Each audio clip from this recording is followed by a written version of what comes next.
Hi, this is Mike from Mike's Unboxing Reviews and How To, and today we're going to be taking a look at the MSI A320m-a PRO MAX Edition. Keep watching to find out more.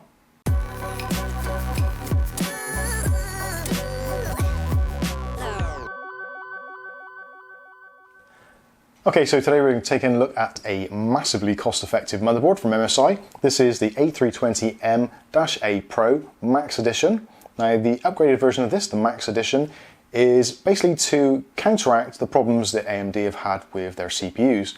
Effectively, there's too many, all on the same socket platform, the AM4 platform, so unfortunately, you can't always get all of the chips to work on all of the boards.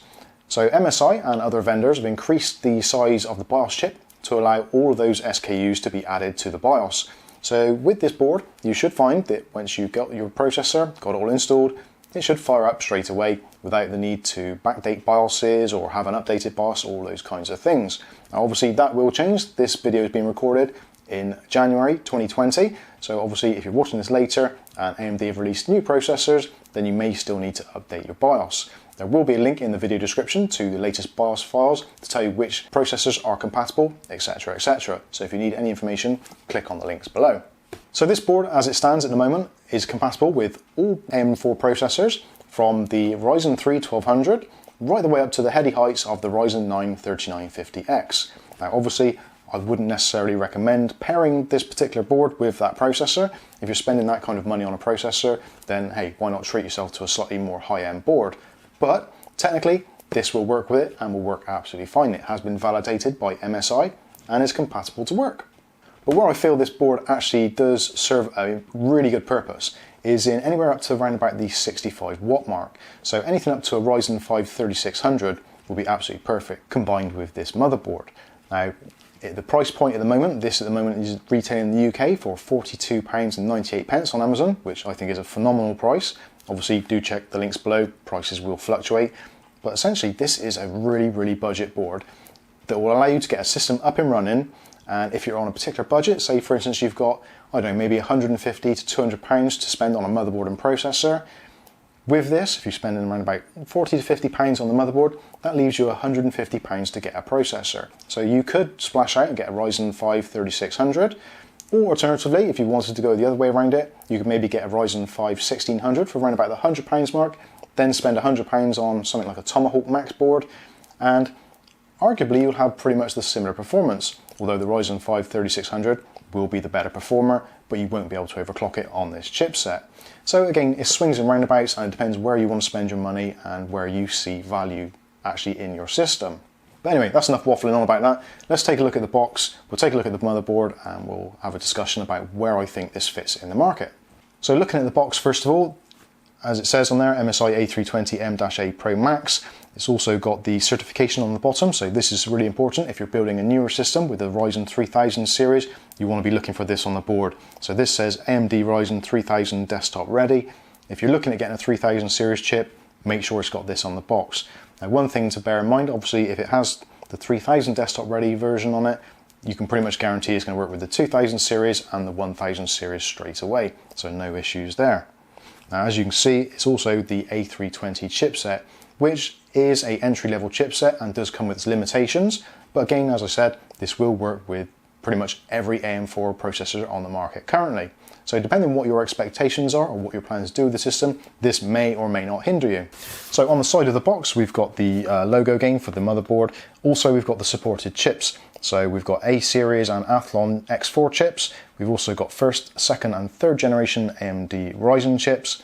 We've also got Ryzen with Radeon Vega graphics, and also we've got Athlon with Radeon Vega graphics. So that ticks all the boxes, quite literally. Moving around to the other side, pretty much the same deal. And on the back of the board, it goes into a little bit more detail about what the motherboard supports and some of its specialized features. So running from the top left, we've got the DDR4 boost. Now this supports DDR4 up to 3200 speeds in the OC mode, overclocked. Obviously, most of the Ryzen processors and Athlon processors will support up to DDR2 666 straight away. But if you want to OC or enable your XMP profile, this will support XMP profiles up to DDR4 3200 speeds. Moving down to Audio Boost. So Audio Boost On this particular board, we're using the Realtek ALC892 chipset, which supports up to 7.1 surround sound. Now, to get 7.1 surround sound, you will have to involve your front panel headers. On the back of the motherboard, there's only 3 outputs, so if you want to add those extra channels, you will need to do some creative wiring with those front panel connectors. But essentially, it's a high quality audio solution and is isolated from the rest of the board, as we see on a lot of more high-end boards. Moving down further, we've got core boost. So this is essentially the kind of precision overclocking, all that kind of thing, precision boost. So the motherboard actually, even though it is a low-end board, will support those features on modern chips. So you can squeeze a little bit more performance out of it if there is headroom available, both thermally and electronically. And moving down to the Turbo M.2. Now this board actually has one M.2 style slot, which supports both PCI Express and also SATA drives. So if you want to add one of those in there, no problems whatsoever. And a nice feature of this, because that part of the chipset is separated from the other SATA connectors, you don't have to worry about if you plug in a NVMe drive or M.2 drive, you lose one of your SATA ports. That isn't a problem on here. You still get full access to all 4 of your SATA ports. Okay, so that's enough waffle. Let's get this board out and actually take a look and see what we get. Now, because this is the Pro Series, this is essentially designed at kind of professionals, enthusiasts, DIYers, all that kind of thing. So you don't get a massive amount of kind of retail packaging in here. It is very, very limited. Again, going back to the price point, you wouldn't really expect much more than that. So we've got the motherboard itself, which we'll come back to in a little bit. Let's take a look at some of the accessories which are included. So you get the usual deal. You get the MSI driver disc. You get a pair of SATA connectors. You get your I/O shield. Thank you for choosing MSI product sheet. You get a very quick installation guide. M.2 screw, the actual other part of that is already on the board already. MSI gaming logo, which you can stick onto the front of your PC should you feel the need. Okay, so here is the board itself. Now, as you can see, this is a micro ATX form factor, so this will work in micro ATX cases, not ITX cases, sadly. You would have to spend considerably more to get anything on the AMD platform to fit in an ITX case. But this is going to be fine for pretty much every other case on the market. So let's go through some of the connectors and the features, and we'll start from the top left. So in the top left, we've got our CPU additional power connector. Now this is only a 4-pin connector, which again kind of belies the reasoning behind not really running higher end chips, purely because of the power delivery. You've got a 3-phase VRM on there, which again isn't particularly great for power delivery. But again, they have standardized it and said that the Ryzen 9 3950X will run on here. So power delivery connections or not, it is compatible, which is quite surprising. Moving further around, we've got our CPU fan header at the top. And next to that, we've got a pair of DDR4 slots. Now this supports up to 32 gigs of DDR RAM, so 2 16s, which should be enough for most systems. Moving down slightly, we've got our ATX power connection, which is a 24-pin connection. So moving down, we've got first of our 2 SATA connectors. Now these are SATA 3 or 6 gigabit per second connectors. So those you can connect up pretty much any SATA drive you choose. Slightly across from that, we've got our M.2 slot, which supports, as I said, NVMe, PCI Express drives, or standard SATA drives, so you can put those in there. You've got a wide selection of mounting holes there, so even up to the biggest 2211 size drives, you can fit those in there, and the mounting screw is actually already fitted. If you want to put a smaller drive in, just undo the screw and move it to the appropriate size. Moving down further, we've got our front panel connector, and then also we've got a couple more of our SATA connectors. There's a USB 3.2 Gen 1 connector for your front panel headers, and accompanying that is 2 standard USB 2.0 ports. So if you want to add some extra USBs on the back, you can go ahead and do that. Next to that, we've got our chassis intrusion connector, followed by our TPM connector, or trusted platform module. Then we've got our audio front panel connector and a COM port should you wish to connect to some sort of serial device. Next to that, we've got our isolated audio using Japanese capacitors, so great sound quality there. And as I said, that is using the Realtek ALC892 7.1 surround sound chip. Moving across slightly, we've got our PCI Express x1 port and a PCI Express x16 port for graphics cards. And this is Gen 3, so all Gen 3 cards are fine. You could put a Gen 4 card in there if you wanted to, but you probably won't get the full bandwidth out of it.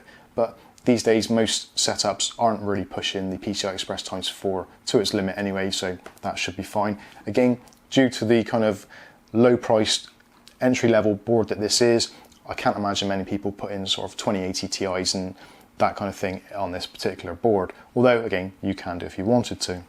Moving up slightly, we've got our rear chassis fan header, and next to that is the jumper for shorting out your CMOS. So should you try doing something which the board doesn't like, you can just short that across or remove the BIOS battery to reset the BIOS. Next to that, we've got our BIOS battery, and then we've got our VRMs and our capacitors, and obviously this section here in the middle is for your AM4 processors. As we discussed, massive wide range of AM4 compatible processors for this board. So let's move around to the I/O, which is going to be quite important to a lot of you. So starting from the left-hand side, we've got a keyboard and mouse port, which is always nice to see, especially if you're getting problems with the USB keyboard, not being able to get into BIOS, that kind of thing. Sometimes that purple connector can be a real lifesaver. Next to that, we've got a DVI-D, HDMI. Now with the DVI-D, depending on what resolution you're running at, that tops out at 1920 by 1200. So if you want to use a 4K monitor with this using an APU, then you will need to use the HDMI port. Next to that, we've got 4 of our USB 3.2 Gen 1 ports, also another 2 USB 2 ports, a gigabit LAN, which is Realtek 8111H, and then we've got our 3 audio connectors. So you've got your microphone, headphone, and line out. And that pretty much sums up all the ports on the board. On the back of the board, a slightly strange feature which I don't really quite understand still, and I've read about it and I still don't understand it, so maybe you guys do, and if you do, let me know in the comments section. But in the back here, we've got this case standoff keep out zone, which is pointing to this little piece here. Now, I'm assuming this is because on a lot of chassis cases, when you get them, first of all, sometimes the pillars are actually pre-installed. So if you've got a pillar which is in the kind of ATX side, you'd want to remove it. So that is like an area to say, look, there shouldn't be a pillar here. At least that's what I assume it's for. They did make a big thing about it on the website, and I've got to be honest with you, I still don't fully understand it. Okay, so that pretty much wraps up the features, ports and connectors on the motherboard. This is a really odd one. It's such a low price, but yet contains so much compatibility. For office PCs, video editing PCs, general purpose PCs, this board is going to be excellent. MSI boards are generally very good, especially on the kind of the B350, B450 chipsets. They were known to be exceptionally good, and I don't think this one's going to be any different. What it comes down to is your expectations. If you're going to be into overclocking, or you want to get into overclocking, this board is definitely not for you. But if you want to build a reliable system where you can just attach everything, turn it on, and not have to worry too much about all the extra settings that go on in the background, this is going to be absolutely perfect. And as I mentioned a little bit earlier, 90% of all PC users don't overclock or tinker with their PCs. So for 90% of the users, this board is going to be right up your street. For the 10% that want to overclock, then you're going to have to spend a little bit more money. So for me personally, I'm going to be pairing this motherboard with a Ryzen 3 2200G, and we're going to use it as just like a media center, stroke kind of entertainment system. So that is going to be all it's going to be used for. There's no need for overclocking. It's got the HDMI out, so we can connect up to our 4K TV. So this board, in our particular instance, is going to be absolutely perfect. Low cost, gets you up and running, and does the job, which you can't really ask for more than that. So this has been the MSI A320m-a PRO MAX.